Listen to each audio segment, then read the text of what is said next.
The autumn night was thick with the smell of wet leaves and earth. Torrential rain poured down, drenching the deserted streets of the quaint little town nestled in the heart of Oregon, USA. Every streetlight shimmered with silver reflections from the rain-slicked pavement, painting an eerie, melancholic picture of the town. At the end of one such rain-washed lane stood an old Victorian house. Its paint was peeling, mirroring the state of disrepair it had been left in since it had been abandoned years ago. Despite its dilapidated appearance, it had been recently sold. The new owner, a young woman named Emily Carter, had bought the house hoping to restore it to its former glory. Emily had moved from the bustling city of Chicago. She wanted a fresh start, a chance to reinvent herself away from the clamor and chaos of the city life. This old house seemed like the perfect opportunity. Little did she know she was walking into a nightmare. Emily had heard whispers about the house from the townsfolk. Their hushed tones and furtive glances spoke volumes of what they were thinking. "That house is cursed," they'd muttered. "Don't go there after dark." But Emily dismissed their superstitions as nonsense. She was a practical person, a woman of logic, a woman of science. She did not believe in curses. But on her third night in the house, while unpacking boxes in her room, she heard it. Creak, creak. The sound sent shivers down her spine. She froze, listening intently. The sound came again, louder this time. It was the sound of a swing moving. She followed the sound to the front of the house. There, in the pool of light from the porch lamp, she saw it, her swing. It was moving slowly, rhythmically, back and forth, creaking softly. But Emily was sitting still. Her blood ran cold. She watched in horror as the swing moved almost deliberately. Was she losing her mind? She rubbed her eyes, blinked rapidly, but when she looked again, the swing was still moving. Fear tightened its icy grip around her heart. Suddenly, a shadow stretched unusually long across the wet pavement behind the swing. And then she saw it, a figure standing motionless. It was tall and gaunt, entirely draped in a thick black mist that seemed to writhe and coil around its body like a living thing. Its face was obscured, hidden in the depths of the mist, but its eyes burned with an eerie, otherworldly glow, blazing like twin infernos in the darkness. Emily gasped, stumbling backward. The figure lifted its arms, revealing hands gnarled and skeletal, tipped with long, sharp claws that glistened in the dim light. It took a step forward, and Emily could have sworn she heard the scrape of metal on stone, like the dragging of a heavy chain. She wanted to scream, to run, but fear rooted her to the spot. The figure continued to advance, its glowing eyes never leaving hers. It reached out a hand as if to beckon her toward the swing. Then it turned and with a slow, deliberate movement, sat down on the swing. It swayed gently, and Emily could have sworn she heard a whisper carried on the wind, a whisper that seemed to slither down her spine and settle in her bones. "Join me," it rasped, its voice like the grinding of gears, "and we can swing together." Emily stumbled back, her mind screaming at her to run, to get as far away from that house as possible. But her feet felt heavy, like anchors, and she couldn't move. She wanted to scream, but her throat was constricted, the scream dying in her chest. The figure on the swing continued to beckon, its glowing eyes burning into hers, and then it started to sing, or rather chant. It was a low, guttural sound that seemed to reverberate in Emily's very bones. The song was mournful, filled with a deep, aching sorrow that tugged at Emily's heartstrings. But beneath the sadness, Emily detected something else, something dark and sinister, a hunger that chilled her to the core. The chant grew louder, the melody more insistent, and the swing moved faster, creaking ominously. And then Emily's vision swam, the world blurring at the edges. The last thing she remembered was the icy fingers of fear curling around her heart before everything went black.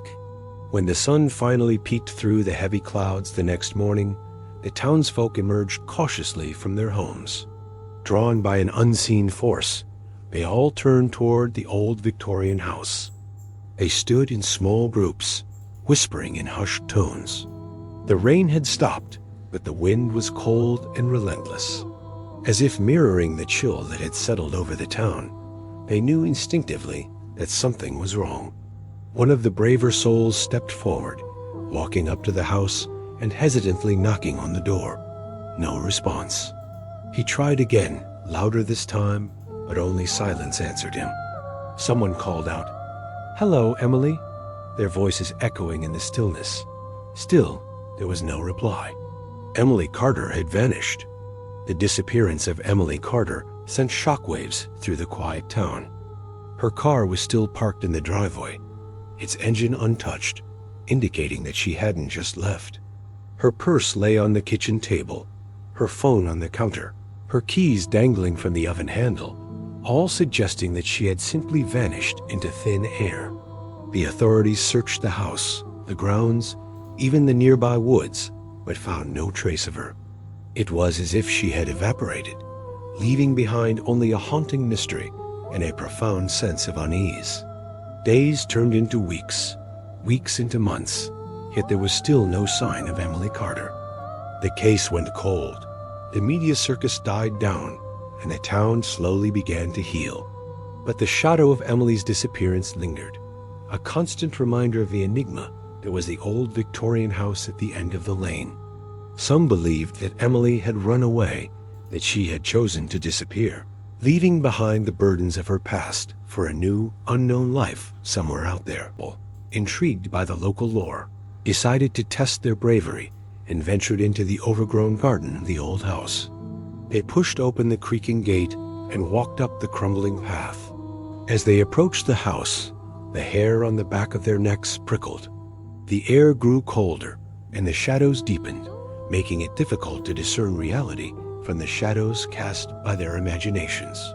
They stood at the foot of the porch steps, the dilapidated banisters looming before them like the ribs of some forgotten monster. They looked at each other, their bravado momentarily forgotten. But they were committed, so they started to climb the steps. As they ascended, the floorboards groaned under their weight, sounding like anguished cries. Each step they took seemed to echo with unseen footsteps. When they reached the top and turned to face the doorknob gleamed ominously in the gloom, seeming to mock their growing fear. They hesitated, the silence pressing in on them, broken only by their own ragged breaths. The young man reached out, his hand trembling slightly, and knocked. A single knock, 2 knocks, 3. Each knock reverberated through the house like a gunshot. Still, there was no answer, only the mocking creak of the old house settling in the twilight. After a few moments, they tried the door. It was unlocked. They exchanged a nervous glance and stepped inside.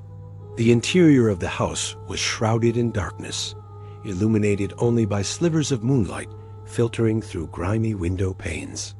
The air was stagnant, heavy with the scent of decay and dust, as though time itself had stood still within these 4 walls.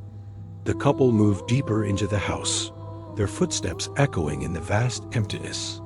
In the corner, a rocking chair swayed gently as if pushed by an unseen table set for a meal that would never be eaten.